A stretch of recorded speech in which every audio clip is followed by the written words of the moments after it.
Assalamualaikum warahmatullahi wabarakatuh. Selamat pagi teman-teman semuanya. Sebelumnya perkenalkan, nama saya Siva Azharahma dengan NPM 241030301038. Pada kesempatan kali ini saya akan mempresentasikan materi dengan judul Dampak Media Sosial Terhadap Produktivitas Akademik Mahasiswa. Oke, baik. Nah, sebelum kita ke materi, saya ada sedikit nih pertanyaan pemantik yang mungkin teman-teman bisa jawab di kolom komentar ya. Oke, pertanyaan pemantiknya cukup sederhana dan simpel ya, dan teman-teman juga bisa menjawab dengan iya, dengan alasan ataupun tidak dengan alasan. Pernahkah kamu membuka TikTok atau Instagram cuma 5 menit tetapi lewat dari 1 jam? Nah, jika pernah teman-teman bisa tulis di kolom komentar ya. Oke, mungkin kita langsung saja ke materi ya teman-teman.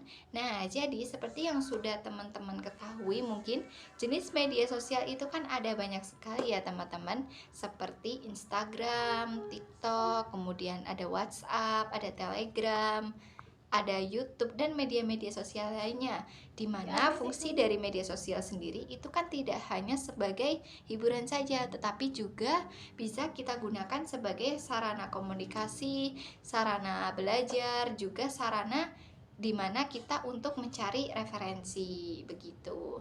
Nah, tapi teman-teman, penggunaan internet di Indonesia itu sekitar 70,95% aktivitas internet itu digunakan untuk media sosial, untuk mengakses media sosial, di mana mayoritas penggunanya itu pada rentang usia 15 sampai 24 tahun, di mana usia tersebut itu usia pelajar dan mahasiswa begitu. Jadi kebanyakan mahasiswa itu biasanya mengakses internet itu untuk men-scroll media sosial, entah itu untuk hiburan ataupun untuk media mencari informasi ataupun mengembangkan kreativitas begitu. Nah, teman-teman tahu nggak sih ada pepatah kalau misalnya media sosial itu bagai pedang bermata dua. Jadi ketika kita menggunakan media sosial dengan bijak, kita bisa meningkatkan produktivitas akademik kita. Tetapi jika kita nggak bisa nih mengontrol penggunaan media sosial kita, itu juga bisa menjadi sumber distraksi, mengganggu konsentrasi belajar begitu. Nah, kemudian kita langsung saja ke slide berikutnya, yaitu ada dampak penggunaan media sosial. Dampak penggunaan media sosial sendiri itu terbagi menjadi dua, ada dampak negatif dan juga ada dampak positif. Nah, di sini saya sudah memberikan masing-masing contohnya, itu ada 4 ya teman-teman. Yang pertama itu ada dampak negatif. Nah, dampak negatifnya itu ada yang pertama, yaitu distraksi dan menurunnya fokus. Saya sangat setuju sekali ya teman-teman, kalau misalnya penggunaan media sosial itu bisa menjadi sumber distraksi dan juga menurunnya kefokusan belajar. Karena saya sendiri ketika belajar itu biasanya kan bosen nih, dan aku pengen nih men-scroll media sosial dulu sebentar gitu, ternyata malah lewat dari kata sebentar yang dapat mengakibatkan konsentrasi belajar menurun, kemudian waktu belajar juga enggak efektif. Misalnya teman-teman memiliki waktu 30 menit untuk belajar, malah berujung sebentar aja belajarnya, malah kebanyakan bermain media sosialnya begitu. Kemudian yang kedua itu ada prokrastinasi akademik.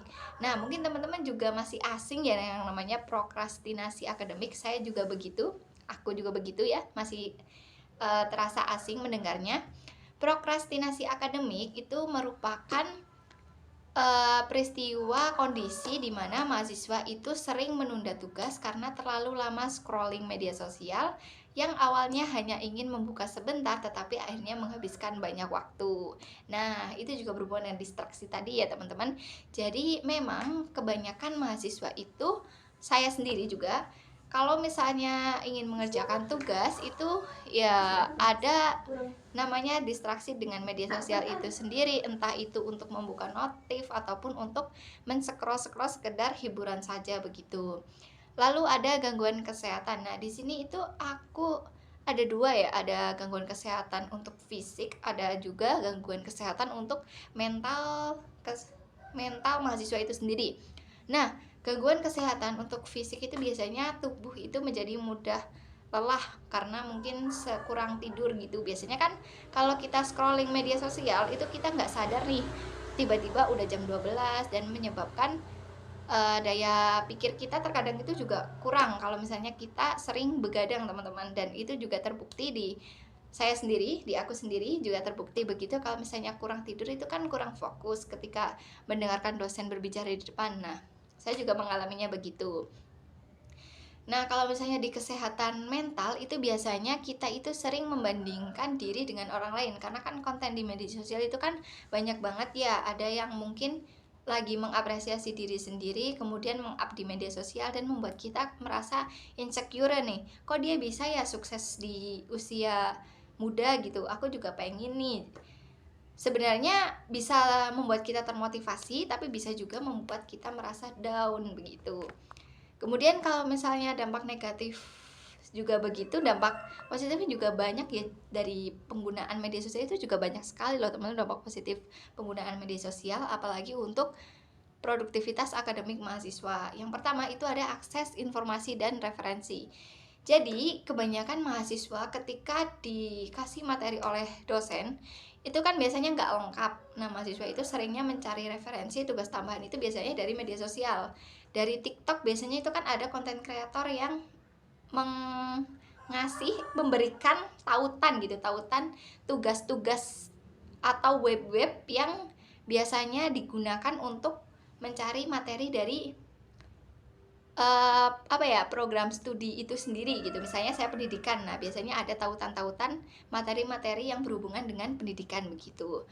Kemudian ada, selain mencari referensi, biasanya mahasiswa juga mencari artikel juga biasanya dari situ. Kemudian ada juga mencari referensi tugas ataupun materi pembelajaran. Lalu yang kedua itu sebagai kolaborasi belajar. Benar sekali kalau misalnya media sosial itu juga menjadi kolaborasi belajar. Contohnya saja itu ada aplikasi WhatsApp dan Telegram, di mana aplikasi tersebut itu mempermudah kita untuk diskusi kelompok, untuk membagi tugas, untuk menjadi sarana komunikasi kita dengan dosen ataupun dengan teman-teman yang lain begitu. Lalu yang ketiga itu ada pengembangan kreativitas. Nah, itu benar banget. Media sosial itu benar-benar bisa mengembangkan kreativitas mahasiswa, karena dimana media sosial itu kan tanpa batas ya teman-teman.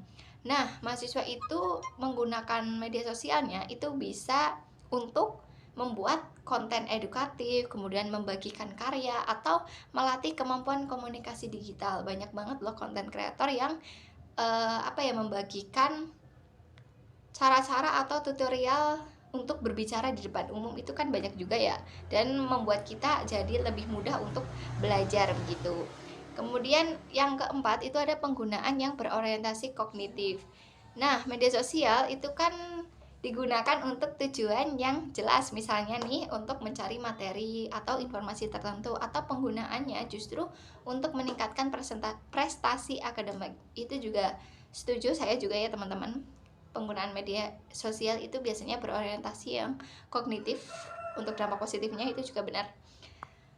Lalu yang terakhir itu ada strategi pengelolaan media sosial. Nah, dalam menggunakan media sosial supaya tidak mengganggu produktivitas akademik mahasiswa, itu terdapat beberapa strategi yang saya tulis di bagian sini ya teman-teman. Nah, itu ada yang pertama, literasi digital. Literasi digital itu contohnya mahasiswa itu perlu memahami manfaat dan risiko penggunaan media sosial. Nah, tadi kan saya sudah menjelaskan nih dampak positif dan negatifnya itu seperti apa dari penggunaan media sosial. Nah, teman-teman bisa membaca mungkin lebih dari apa yang saya sampaikan, dan teman-teman bisa mampu membedakan kira-kira waktu atau beberapa jam sih saya akan menggunakan media sosial itu sendiri begitu.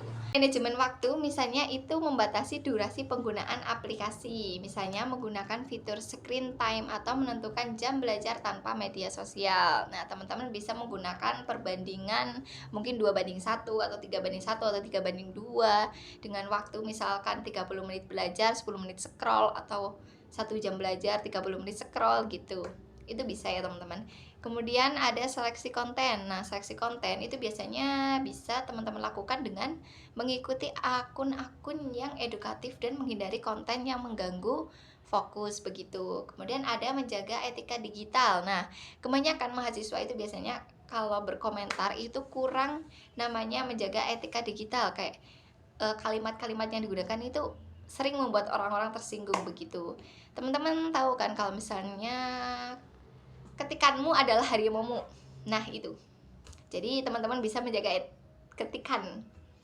Oke, mungkin sebagai penutup dapat disimpulkan berdasarkan materi yang saya sampaikan, yaitu bahwa media sosial itu memiliki dampak ganda terhadap produktivitas akademik mahasiswa, di mana dampak negatif muncul ketika media sosial digunakan secara berlebihan dan tanpa kontrol. Namun, media sosial juga dapat memberikan dampak positif jika digunakan untuk tujuan pembelajaran, kolaborasi, dan pengembangan diri. Oleh karena itu, mahasiswa perlu memiliki disiplin diri dan kemampuan mengatur penggunaan media sosial agar teknologi dapat menjadi alat mendukung produktivitas, bukan penghambat. Oke, mungkin sekian presentasi yang dapat saya sampaikan. Kurang lebihnya saya mohon maaf. Terima kasih. Wassalamualaikum warahmatullahi wabarakatuh.